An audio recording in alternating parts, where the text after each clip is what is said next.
informasi bahwa beliau ini adalah kekasih hati dari Ibu Nur Syifa, salah satu tenaga pengajar di MTS Negeri 1 Maluku Tenggara.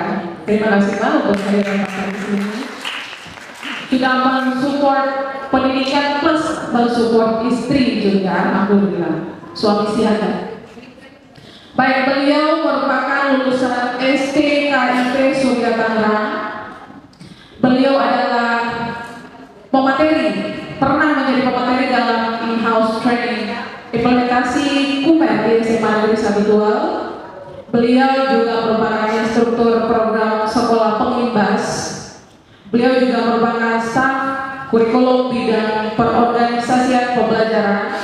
Beliau juga merupakan pemaparan dalam simposium internasional di Jogja. Jadi sosok beliau yang berada di depan sini itu sudah tidak bisa kita ragukan lagi ya Bapak Ibu ya. Dengan sepak terjang dan pengalaman yang luar biasa, semoga hari ini beliau bisa mentransfer semua isi kepala beliau ini serta pengalaman-pengalaman beliau kepada kita bersama. Bersiap Bapak? Harus hari ini bisa transfer keluar semua. Amin ya rabbal alamin. Dan semoga Allah membuka pemikiran kita bersama di sini, membuka hati kita agar bisa menerima, menyerap dengan utuh apa yang beliau sampaikan pada hari ini. Baik, tanpa membuang waktu, kita berikan kesempatan kepada beliau yang terhormat untuk memberikan materi pada pagi hari ini. Dipersilakan Pak. Baik, terima kasih Ibu Moderator. Assalamualaikum warahmatullahi wabarakatuh. Terima kasih atas pengenalannya Ibu Moderator. Bapak Ibu yang saya hormati, ada kepala sekolah di sini. Masih ada. Baik, yang kami hormati Bapak Ibu Mahkamah di setiap madrasah yang hadir, Bapak Ibu guru hebat dan seluruh panitia, saya apresiasi luar biasa untuk persiapannya. Bapak Ibu yang kami hormati, pada kesempatan ini, tadi kalau moderatornya bilang mentransfer seluruh isi pikiran, saya kurang setuju karena isi pikiran saya sekarang banyak cicilan ya Bapak Ibu. Jadi kalau saya transfer bayangkan apa yang terjadi. Baik, sebagai intermezzo saja Bapak Ibu, sebelum masuk kepada materi, saya akan coba memfokuskan Bapak Ibu dalam satu pola pikir dulu. Pola pikir tentang apa? Tentang bagaimana kita memandang pendidikan. Bapak Ibu, saya punya pertanyaan, saya butuh dua penjawab nantinya. Kira-kira kenapa singa dijadikan atau dinobatkan sebagai raja hutan? Ada yang mungkin Bapak Ibu dua orang bisa menjelaskan? Ada yang punya pandangan? Kenapa? Pertanyaan sederhana, kenapa singa dinobatkan sebagai raja hutan? Kenapa tidak jerapah yang jauh lebih tinggi? Kenapa tidak gajah yang jauh lebih besar? Ada yang mungkin mau menjawab? Satu saja, boleh? Ibu silakan. Terima kasih, saya Ube Pasti dari salah seorang profesor menjelaskan bahwa singa menjadi raja hutan itu disebabkan karena singa itu memiliki keberanian luar biasa. Ya. Di raja hutan. Kenapa tidak citah yang jauh lebih cepat dari dia? Kenapa tidak jerapah yang jauh lebih tinggi? Kenapa tidak gajah yang jauh lebih besar dari dia? Ada yang punya pandangan selain lebih berani misalnya, itu jawabannya luar biasa. Ada yang mau coba satu lagi? Baik, cukup. Baik Bapak Ibu, ternyata ini mau psikologi saja. Kenapa singa itu dinobatkan sebagai raja hutan? Karena singa memandang semakin besar mangsanya, semakin besar jatah makanannya. Semakin besar hewan yang di depannya, semakin besar jatah makanannya. Dia memandang gajah bukan sebagai suatu beban atau lawan yang berat. Dia justru memandang gajah sebagai semakin besar jatah makanannya.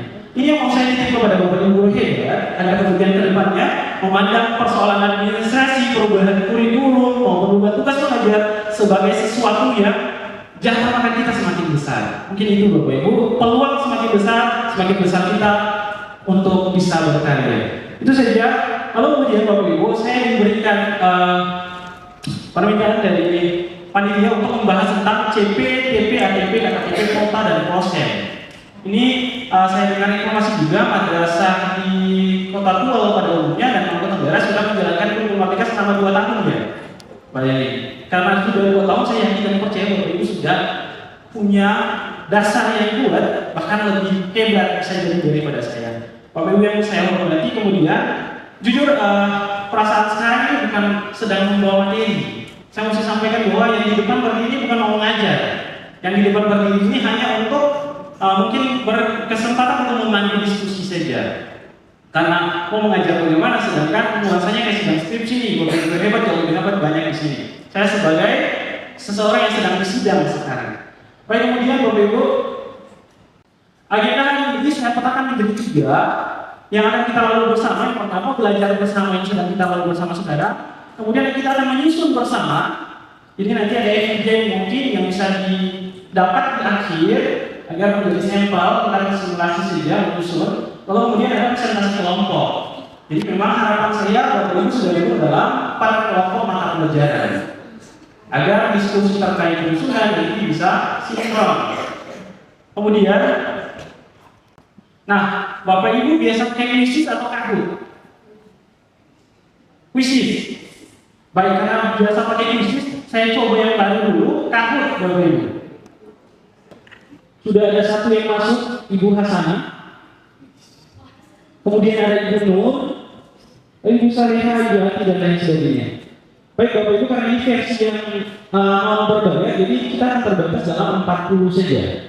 Jadi ketika nanti 40 itu sudah bisa mulai. Ada Bapak Ibu guru yang masih belum bisa login? 7, 6, 4, 3, 2, 1. Jawabannya adalah KMA 50 tahun 2024, capaian pembelajaran. Namun ternyata ada 1 orang yang menjawab capaian pembelajaran, 10 orang menjawab capaian pembelajaran, 1 orang menjawab kriteria pembelajaran.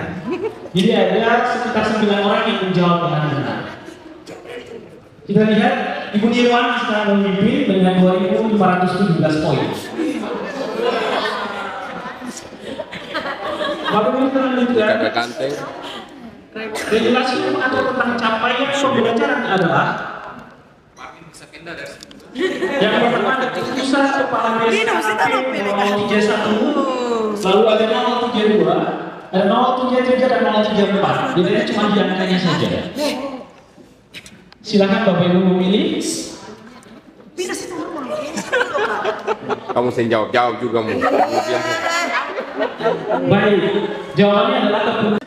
Selanjutnya, kalau memang tidak bisa diantar, mesti berkoordinasi dengan baik-baik bahwa mata pelajaran yang belum diajarkan tuh ini loh, agar bisa diteruskan dengan guru penanggung mata pelajaran lanjutan. Ini contoh dari elemen dalam IPA. Ada keterampilan tadi, keterampilan pemahaman dan keterampilan proses dalam IPA. Proses ngomongin soal apa dan ngomongin soal praktikumnya, Bapak Ibu. Di dalam IPA itu dia membagi dalam 6 kategori, yakni mengamati, mempertanyakan, merencanakan, memproses, mengevaluasi, dan mengkomunikasikan hasil. Ini sebenarnya berkaitan erat dengan bagaimana siswa mempraktikkan apa teori-teori yang telah dipelajari. Bisa Bapak Ibu IPA sebenarnya lebih paham. Saya hanya menyampaikan kembali saja. Lalu kemudian saya butuh 1 mungkin testimoni sebagai testimoni. Kira-kira apa itu capaian pembelajaran?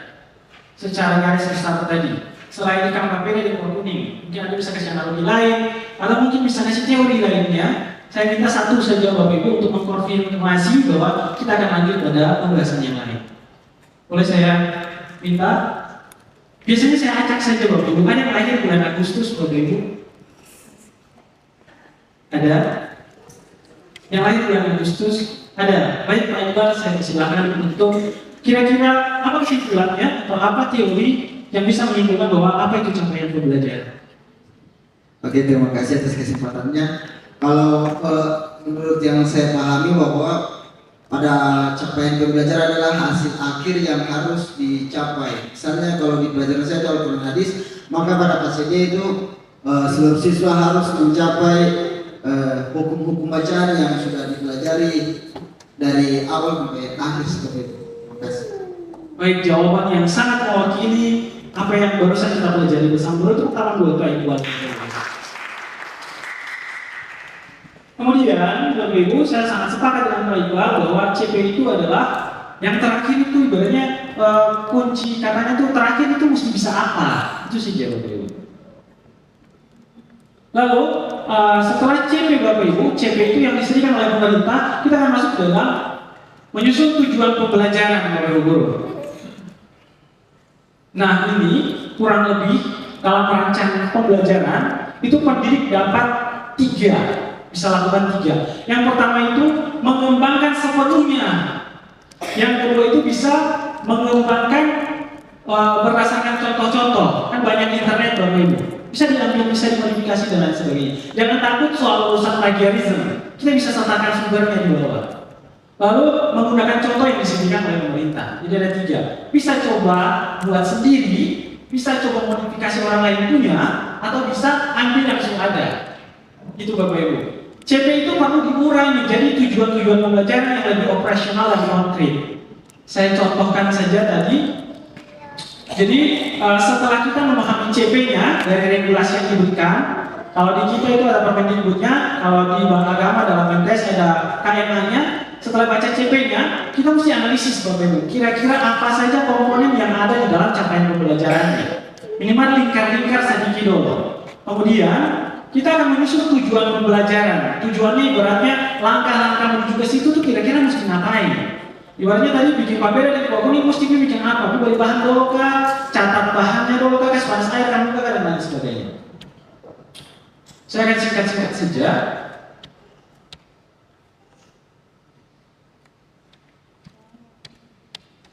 Nah ini yang tidak kalah penting bahwa pendidik menentukan pilihan tersebut berdasarkan kemampuan masing-masing. Jadi jangan sesuaikan dengan kemampuan kita saja. Karena belajar itu butuh nafas panjang, tidak serta-merta langsung jadi. Lalu tujuan pembelajaran merupakan rangkaian tujuan pembelajaran yang tersusun secara sistematis dan logis. Jadi TP dan ATP itu dia mesti sistematis dan logis. Dalam arti bisa dibaca, masuk akal, lalu ada urut-urutannya. Jadi tidak serta-merta yang A langsung ke Z, Z langsung ke B seperti itu Bapak Ibu. Tujuan pembelajaran itu terdiri atas minimal 2. TP itu 2 saja. Ada ngomongin soal kompetensinya sama lingkup materinya. Kompetensi itu ngomongin soal kemampuan siswanya bisa apa. Coba mengidentifikasi, menerapkan, mengklasifikasikan. Kalau dalam ranah pemahaman yang C2 berarti mengingat, kalau tidak salah ya, kalau salah boleh dikoreksi. Minimal itu, kompetensi lalu lingkup materinya. Mengidentifikasi tentang apa? Tentang bidang ilmunya kita. Menerapkan soal apa? Contoh dalam kita GWT menerapkan rumus Pitagoras. Jadi ada hubungan antara kompetensi yang mesti dipunyai sama materi belajarnya. Kalau ATP atau tujuan pembelajaran itu hanya gambaran saja alurnya. Kira-kira mana yang mesti diajarkan duluan, mana yang diajarkan belakangan, mana yang di tengah. Lalu Bapak Ibu mesti menkodekan ya sebagai pedoman nantinya. Misal 7.1 itu materi ini, 7.2 materi ini dialurkan dia nantinya. Nanti ada contohnya Bapak Ibu. Kemudian dalam merumuskan tujuan pembelajaran ini tadi pertanyaannya, apakah menggunakan taksonomi belum saja? Ternyata tidak Bapak Ibu, ada banyak teori-teori yang bisa dikembangkan. Di dalam kurikulum merdeka yang dikenal ada 3. Tapi kalau misal ada yang mempelajari yang lain boleh dipakai Bapak Ibu. Tapi saya pribadi yang saya gunakan ini, karena sudah dari K13 saya pakai ini juga. Dia bisa lanjut saja. Kalau taksonomi belum ini membagi menjadi 6 klasifikasi dari memahami sampai menciptakan atau mencipta Bapak Ibu. Lalu pendidik itu diharapkan tidak fokus pada satu teori saja. Kalau yang saya lakukan, saya fokus pada teori satu teori, tapi saya pelajari yang lain. Kemudian Bapak Ibu ada 6 aspek yang dikembangkan oleh Wiggins. Ini Wiggins ini sebenarnya dia yang mempelopori teori BD tadi, understanding by design atau backward design. Minimal tujuan, lalu menentukan tujuan selesai, menentukan asesmen selesai, merancang. Tidak itu cukup. Itu menurut Wiggins nih. Dia juga salah satu mempelopori aspek tentang pemahaman. Ada 6 aspeknya. Lalu ada taksonomi Marzani. Bapak Ibu guru ini bisa dianggap diambil sebagai referensi bacaan untuk menambah wawasan kita. Tapi sejauh yang saya lakukan, saya gunakan yang di atas taksonomi Bloom. Versi revisi Anderson dan Cradwell tahun 2001.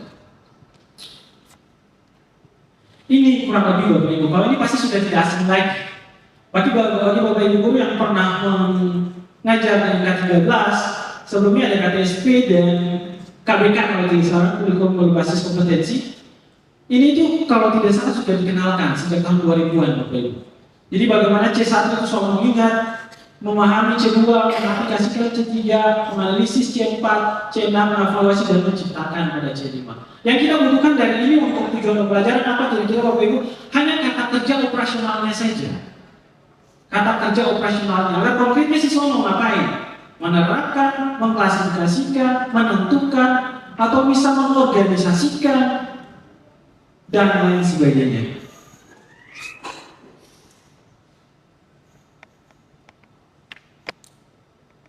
Nah ini adalah 6 pemahaman menurut Wiggins. Bapak Ibu bisa baca nanti bahwa ada menjelaskan, interpretasi, menerapkan, mengaplikasikan, berempati dan lain sebagainya. Ini itu paling cocok dengan guru bahasa Indonesia nanti, atau guru sosio-humaniora.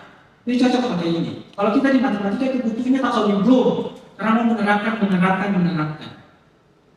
Bisa saya lanjut Bapak Ibu? Kemudian ini kurang lebih ada 6 aspek dari yang tadi Wiggins. Nanti bisa dibaca sendiri di rumah. Ini saya sampaikan saja. Kemudian Bapak Ibu, ini contoh bentuk pemahaman dalam CP Bahasa Indonesia. Saya contohkan yang bahasa Indonesia. Ini menggunakan 4 interpretasi, aplikasi, perspektif, dan empati. Artinya yang Wiggins punya yang 6 tadi, saya perlu pakai semua. Pilih-pilih saja, boleh 1, jangan 1 juga, minimal 3, 4 dan lain sebagainya. Kemudian dalam merumuskan tujuan pembelajaran ada 3 alternatif. Yang pertama merumuskan tujuan pembelajaran secara langsung dari CP. Bapak Ibu kalau baca CP langsung bisa ambil dari situ. Bisa CP-nya bilang menentukan diagram dari suatu data. Langsung bisa ambil itu. Salah satu tujuan pembelajarannya langsung siswa mampu menentukan diagram atau membuat diagram dari suatu data tertentu. Bisa ambil langsung. Atau Bapak Ibu bisa meluruskan dengan menganalisis kompetensi lingkup materi. Contoh, yang di fisika mau ngajar soal pengukuran. Bisa langsung gabung, ada pengukuran, ada media tempat, ada alat ukur, bisa digabung dalam satu rangkaian yang terintegrasi. Jadi tidak perlu khusus pada materi ini dulu, itu dulu, bisa langsung digabung. Yang ketiga, itu merumuskan CP lintas elemen CP. Misal kita yang di matematika, yang geometri, bisa langsung digabungkan dengan yang elemen fungsi dan lain sebagainya. Kalau di bahasa, bisa sekalian menyimak dan menulis itu bisa gabung satu kali. Itu dalam merumuskan tujuan pembelajaran. Kemudian Bapak Ibu, ini contoh yang matematika, kebetulan basic saya guru matematika. Ini elemen bilangan, contohnya ini yang langsung ambil dari CP. CP-nya ini kan panjang. Pada akhir kelas B bisa menunjukkan pemahaman dan intuisi bilangan dan lain sebagainya. Saya ambil saja, oh di sini ada pemahaman dan intuisi bilangan. Langsung, berarti dia bisa paham, artinya dia bisa menyajikan. Contoh saja, saya ambil salah satu kata operasional dari taksonomi dulu, menyajikan. Menyajikan apa? Menyajikan terkait kontennya, tidak tempat dan urutan pada bilangan cek sampai dengan 1. Lalu kemudian melakukan operasi hitung karena di bawah menentukan nilai tempat, membandingkan. Orang mau membandingkan, minimal dia tahu hitung dulu. Dia bisa tahu bahwa yang ini lebih banyak yang kiri lebih banyak yang kanan karena dia tahu jumlahnya. Jadi saya bilang dia mesti operasi hitung penjumlahannya dulu. Itu kurang lebih contohnya Bapak Ibu. Lalu menghubungkan gambar dengan nilai pecahan. Karena di CP-nya juga ngomongin soal membaca, menulis, menentukan tempat, membandingkan, mengumpulkan, menggunakan nilai dan lain sebagainya. Itu salah satu langsung ambil dari CP. Jadi dari CP ambil mentah-mentah ke seluruh saja. Kemudian ini alternatif kedua dengan menganalisis kompetensi lingkup materi. Jadi Bapak Ibu bisa lihat ini contohnya ada elemen pengukuran sama ada elemen geometri. Ini dalam matematika. Lalu dua ini bisa gabung. Saya bisa turunkan tujuan pembelajarannya dari pengukuran dan geometri langsung gabung sekalian karena dia saling berkaitan. Jadi menentukan hubungan antar satuan dan menjelaskan cara mengukur itu sudah gabungan dari yang di atas, dari geometrinya sama pengukurannya. Lalu ukur-ukur ini sebenarnya ngomongin ukur apa? Ujung-ujungnya pasti berbentuk. dimensi 2, dimensi 3 dan lain sebagainya.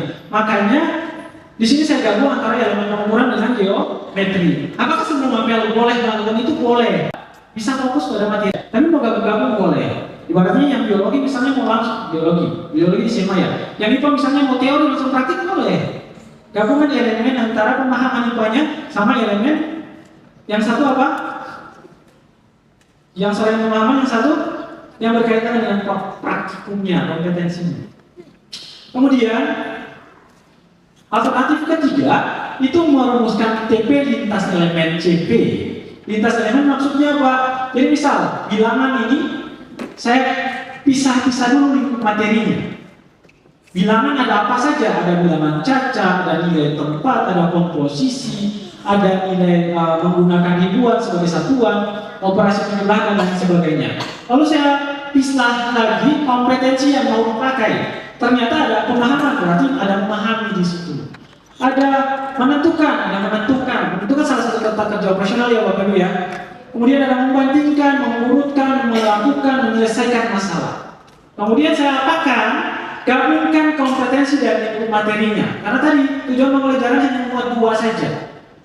Kompetensi yang mau siswa bikin sama materi yang mau siswa pelajari. Itu saja. Ini contohnya B1I menjadikan nilai tempat dan urutan pada bilangan cacat sampai dengan 1000. Gabungan dari beberapa kompetensi di sini sama beberapa materi dari sini. Bisa saya lanjut Bapak Ibu? Kemudian ini contoh penyusunan tujuan pembelajaran TP dan ATP Bapak Ibu. Salah satu dokumen yang wajib kita kumpul kalau kita di SMP Negeri 1 Tual ada dua saja. Yang pertama itu modul ajar. Modul ajar itu ngomongin soal bagaimana pengorganisasian kelasnya kita. Itu akan dalam modul ajar. Isi materinya, gambaran besar, langkah-langkahnya dan lain sebagainya. Lalu kemudian ada CP, ATP dan TP. Ini wajib kita kumpulkan. Saya kurang tahu sistem di MTS seperti apa, tapi kalau kita itu wajib mengumpulkan CP, ATP dan TP. Bagaimana analisis kita terhadap itu sebagaimana tertuang dalam regulasi-regulasinya agar kemudian Kemsek bisa menilai bahwa hari ini guru setahun ini gurunya mau ngapain, bisa tergambarkan. Lalu struktur materinya ada. Walaupun kita diberikan kebebasan, tapi minimal ada bukti fisik atau eviden yang bisa kita tunjukkan. Hal ini berkaitan dengan apa Bapak Ibu? Hal ini bisa berkaitan dengan nanti menyongsong akreditasi sekolah. Kita punya dokumen-dokumen pendukung yang membuktikan bahwa sebagai guru kita mengajar, ada buktinya, ada evidennya. Ini contoh Bapak Ibu guru, tujuan pembelajaran yang sudah disusun, yang punya apa-apa saja, yang bilang rasional apa-apa saja, yang berkaitan tinggal pasangkan saja setiap tata kerja operasional dengan kompetensi yang mau dimiliki siswa. Lalu ini kode TP-nya, ini sudah masuk pada ATP Bapak Ibu. Lalu tujuan pembelajaran itu ngomongin soal bagaimana tujuan pembelajaran itu dialurkan, bagaimana dia berjalan. Berarti ngomongin soal apa? Soal urutan Bapak Ibu, mana yang duluan, mana yang kedua, mana yang ketiga dan lain sebagainya. Ini, kalau di sini dia kasih peserta didik ini telah berhasil atau belum? Dalam serangkaian proses yang dijalaninya, apakah peserta didik itu sudah mencapai tujuan pembelajarannya atau belum? Lalu pendidik perlu menetapkan kriteria ketercapaian tujuan pembelajaran. Contoh, mata pelajaran matematika misalnya, siswa mampu menerapkan teorema Pythagoras. Hal ini terlihat dari apa? Dia mampu mendorong merdeka sesuai dengan KKM lain. Yang ada itu KKTP. Jadi KKTP itu dia hampir mirip dengan KKM, cuma lebih spesifik dalam mendeskripsikan keadaan yang di lapangan. Itu saja. Lalu disarankan itu menggunakan deskripsi. Siswa mampu ini, siswa mampu itu. Kalau dulu bahasa Indonesia